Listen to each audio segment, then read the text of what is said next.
Shalom, selamat datang di YT Artikel 2. Assalamualaikum warahmatullahi wabarakatuh. Hai sahabat Rahman, apa kabar kalian semuanya? Semoga kalian baik-baik saja. Untuk teman pekerja yang jauh, perantau dalam negeri atau di luar negeri, yang jauh dari keluarganya seperti admin, semoga kalian semuanya dilindungi dan diselamatkan dalam pekerjaan masing-masing. Dan untuk sahabatku yang bersama keluarganya, semoga kalian sehat selalu dalam lindungannya. Amin. Episode 175-176. Kisah seorang cleaning service yang ternyata anak orang kaya. Kamu sudah salah paham. Aku tidak ada dendam dengan Sahrul Rafi, kata Rahman dengan santai dan tersenyum. Saudaraku, apakah kamu pikir aku bodoh? Atau kamu mengira kamu sudah menyumbang 200 miliar dan masuk dalam daftar nama peringkat ke-6 teratas? Itu sudah termasuk yang tak terkalahkan di dunia ini. Aku berkata jujur padamu, karena terakhir kali kamu telah mengalahkan Vicky Naki. Vicky Naki memanggil kakak seperguruannya.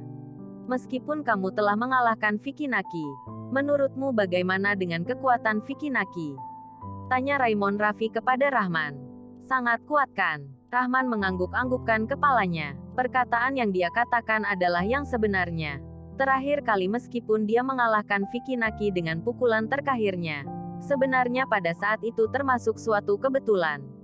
Tidak mungkin dengan kekuatan yang dimiliki oleh Vicky Naki, dia tidak bisa menahan sebuah pukulan dari Rahman. Aku akan mengatakan yang sebenarnya padamu. Berdasarkan yang kakek aku katakan, senior Vicky Naki beberapa kali lebih kuat dari Vicky Naki. Dan juga, anggap saja kamu bahkan bisa mengalahkan senior Vicky Naki. Tapi menurut kamu apakah kamu akan bisa menjadi lawan dari masternya Vicky Naki? Itu benar-benar ekstrim dan di luar dugaan. Dan juga aku mendengar apa yang kakekku katakan. Masternya Vicky Naki Erik sudah hidup selama 130 tahun lebih. Bahkan masih terlihat seperti orang yang berumur 5 atau 60 tahun. Dia sudah berlatih seni bela diri selama ratusan tahun lebih. Dan bahkan kamu akan menjadi lawannya, kata Raymond.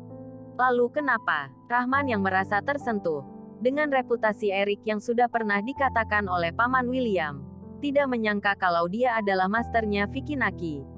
Erik memanglah benar-benar orang hebat yang berbeda dunia seperti Paman William. Dan juga memiliki kepribadian yang aneh. Juga sangat berpikiran pendek dan negatif. Rahman percaya kalau dia benar-benar mengalahkan senior Vicky Naki, Erik kemungkinan besar benar-benar akan keluar dan mencarinya. Lalu kamu hanya bisa kalah. Kamu mau percaya atau tidak Sahrul pasti akan membunuhmu, kata Raymond sambil tersenyum dingin. Rahman tersenyum. Apa yang dikatakan oleh Raymond semuanya masuk akal. Dilihat dari sikap Sahrul. Kalau dia kalah, dia pasti akan balas dendam sampai mati. Dendam di antara mereka berdua benar-benar tidak kecil. Tapi aku bisa membantumu, kata Raymond lagi. Bagaimana kamu bisa membantuku? Kata Rahman dengan tatapan mata yang mengejek. Pertama-tama mari kita bersulang dulu. Dan panggil aku bos. Setelah ini kita akan keluar dan pelan-pelan untuk membicarakannya. Kata Raymond sambil mengeluarkan tangannya dan menepuk bahu Rahman. Rahman tidak bisa menahan tawa. Tidak disangka selama seharian ini bersama dengan Raymond. Ternyata dia hanya ingin bersulang dengannya. Dan menyuruhnya untuk memanggilnya bos.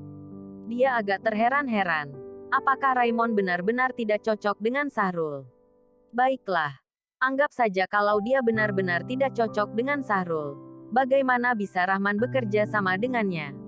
Latchuba dan Marshanda yang pada saat itu mendengar perkataan itu semuanya melihat ke arah Rahman. Melihat Rahman apakah dia benar-benar akan bersulang dengan Raymond? Apakah dia benar-benar akan memanggil Raymond bos?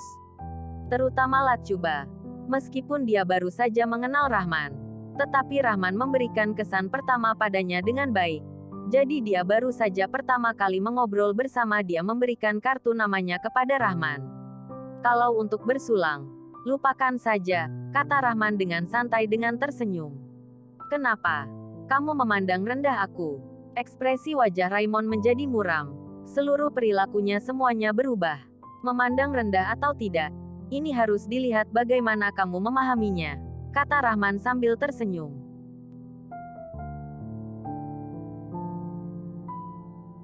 Jadi apa maksudmu? Kata Raymond dengan ekspresi wajah yang tidak terlihat baik. Jelas-jelas Rahman sedang memandang rendah dia. Berpikir tentangnya yang salah satu ahli waris dari keluarga Raffi yang bermartabat. Di mata orang biasa adalah seorang anak tuan muda. Dan Rahman hanyalah seorang yang membuka sebuah supermarket kecil. Ada kualifikasi apa sampai-sampai aku bisa memandang rendah dirinya? Maksud aku adalah, tidak semua orang yang memiliki kualifikasi bisa bersulang denganku, kata Rahman sambil tertawa pelan. Hehe, Rahman, bisa juga kamu ya? Berkeliaran di sebelahmu selama sepanjang hari ini kamu masih saja memandang rendah aku. Kalau begitu kamu katakanlah padaku, harus orang yang seperti apa yang mempunyai syarat untuk bisa bersulang denganmu? Kata Raymond dengan tersenyum dingin. Rahman baru saja mau mengatakan sesuatu. Tepat di saat ini, melihat Al-Bukhari datang dengan segelas anggur. Orang-orang di sekitar meja itu terlihat dari sorotan matanya sangat iri. Dan semua orang yang ada di meja Rahman. Selain Rahman, ternyata semuanya berdiri. Al-Bukhari, Raymond, Lachuba, Luna dan orang yang lain satu persatu memberikan salam. Sorotan matanya penuh dengan hormat. Kalian semua duduklah. Duduklah. Aku akan minum 2 gelas dengan adik Rahmanku. Tidak akan menunda waktu kalian terlalu banyak. Al-Bukhari tersenyum kepada beberapa orang. Duduk dengan tegak di tengah-tengah posisi Raymond. Melihat Al-Bukhari yang datang karena Rahman. Semua orang yang ada di meja ini kecuali Marshanda. Semuanya tercengang. Melihat sorotan mata Rahman pun berubah. Saudaraku Rahman. Aku tidak akan berbicara banyak omong kosong. Hari ini aku pasti akan bersulang denganmu 3 kali, kata Al-Bukhari sambil mengangkat gelas mengarahkan ke Rahman. Rahman tidak hanya membantunya meruntuhkan 4 keluarga besar. Semuanya menyumbang 240 miliar. Beberapa perusahaan dia sendiri malah menyumbangkan 640 miliar. Dan kali ini membuat kota Yuzoda menjadi yang pertama dalam penggalangan dana. Sebelum acara pesta malam hari ini, dia menerima panggilan dari pemimpin kota Tokyo, dan memujinya. Lanjut ke episode berikutnya.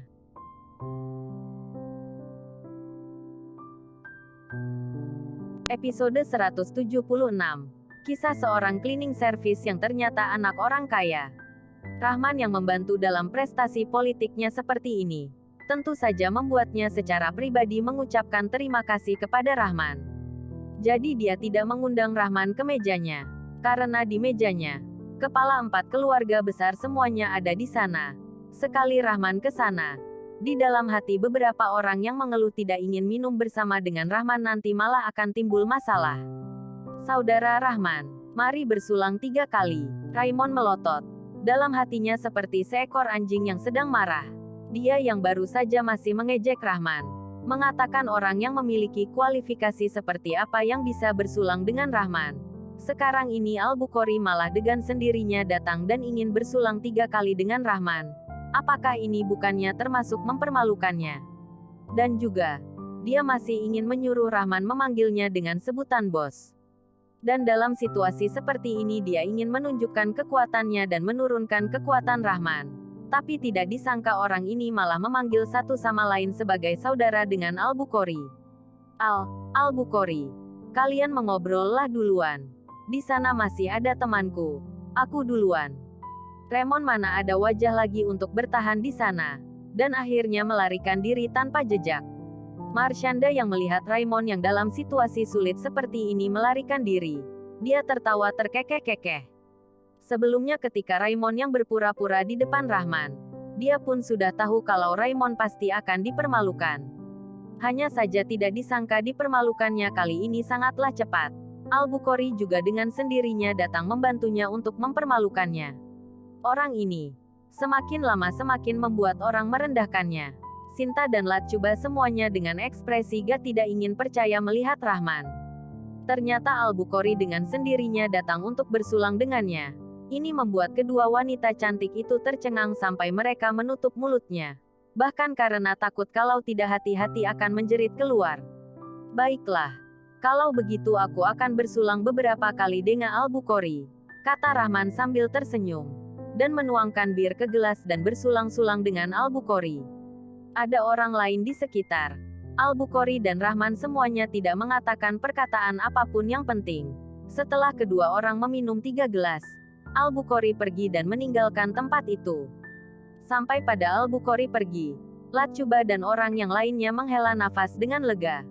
Itu hanyalah Al-Bukhari. Bahkan kalau perusahaan PT IMIP-nya yang ada di kota Yuzoda ini juga bisa masuk ke dalam 10 besar. Akan tapi ini masih belum memenuhi syarat satu meja yang sama dan minum bersama Al-Bukhari. Orang ini apakah benar kalau dia hanyalah seorang bos di sebuah supermarket? Tanya Lachuba sambil melihat Rahman. Di dalam sorotan matanya mengedipkan sebuah cahaya licik. Dia baru tidak percaya kalau Rahman hanyalah seorang bos di sebuah supermarket. Luna sama sekali tidak berbicara. Tapi acara pesta malam ini membuatnya di saat yang bersamaan menambah pengetahuannya. Juga membuatnya mengenal kehebatan Rahman.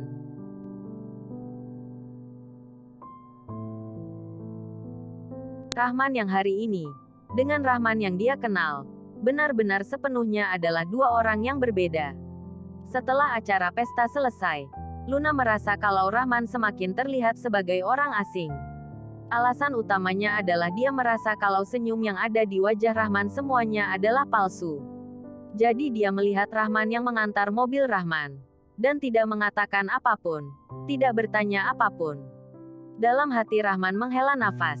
Dia merasa sorotan mata Luna memancarkan ketidakpeduliannya. Dalam hatinya merasakan sakit yang tidak jelas. Luna, aku merasa ada yang harus kita bicarakan baik-baik, kata Rahman. Tidurlah.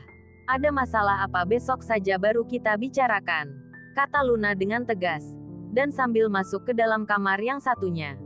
Rahman menatap pintu kamar sejenak, dan pada akhirnya kembali ke kamarnya dan tidur. Hari kedua adalah hari Sabtu. Agnes tidak sekolah.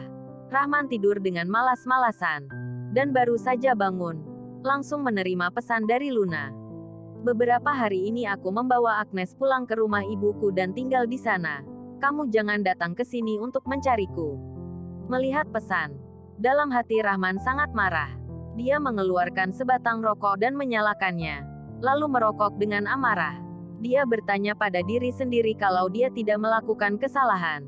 Dari awal mula dia sudah memberitahukan kepada Luna kalau dia adalah seorang generasi kedua yang kaya. Dan Luna tidak percaya itu saja.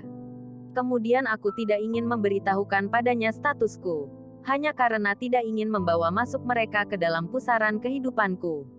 Kalau dia memiliki kepercayaan diri untuk melawan perkataan ibunya, apa dia akan bisa sangat berhati-hati seperti sekarang ini? Apakah dia pasti tidak akan memberitahukan Luna status dia yang sebenarnya? Tapi Luna juga tidak memahaminya, dan membuat hatinya agak kesal. Sudah menikah beberapa tahun, Rahman untuk pertama kalinya dalam pernikahan merasakan lelah dalam hatinya. Berpisah sebentar juga bagus, kata Rahman sambil mematikan rokoknya, dan sambil berdiri bangkit dari tempat tidur. Malam ini dia masih ada hal penting yang harus dilakukan. Pasti tidak akan hanya berada dalam perasaan emosi suram sepanjang waktu. Bandara Yuzoda, Aris Raffi dengan sendirinya membawa cucu-cucunya untuk pergi menjemput orang. Orang yang akan mereka jemput, pas sekali adalah Vicky Naki dan seniornya yaitu Kevin. Kakek. Apakah Kevin benar-benar bisa mengalahkan Rahman? Tanya Sahrul. Ya, kekuatan Kevin sudah mendekati kekuatan paling atas. Teknik mendalam turun-temurun dari gurunya Erim. Pasti jauh lebih hebat dari Vicky Naki ini, kata Aris Raffi dengan pasti. Kalau begitu baguslah. Malam ini aku ingin bajingan Rahman itu merasakan hidup lebih menderita daripada mati. Kata Sahrul sambil mengangguk-anggukkan kepalanya. Dalam sorotan mata Sahrul memancarkan sebuah ejekan. Dia percaya kalau mereka mengalahkan Rahman. Keluarga Raffi mereka juga tidak akan berani melakukan apa-apa kepada Rahman. Bagaimanapun kemarin malam dia melihat dengan kepala matanya sendiri.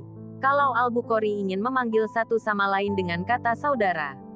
Dan dengan sendirinya berinisiatif mencarinya untuk bersulang dengan hormat. Itu hanyalah sebuah hubungan pertemanan pria. Apakah mereka keluarga Raffi berani dengan kurang ajar dan tidak tahu malu menyentuh Rahman? Rahman hanyalah sebuah bagian kecil saja. Musuh keluarga Raffi kita yang sebenarnya adalah perusahaan Bintang 8, kata Aris Raffi sambil menyipitkan matanya. Kali ini Vicky Naki meminta seniornya untuk pergi keluar dari berhadapan dengan Rahman. Aris Raffi dari awal sudah berpikir akan menunggu Kevin untuk mengalahkan Rahman. Dan setelah mewakilkan juniornya Vicky Naki untuk membalaskan dendam, dia akan meminta Kevin untuk keluar dan menghadapi bos dari perusahaan Bintang 8. Bersambung.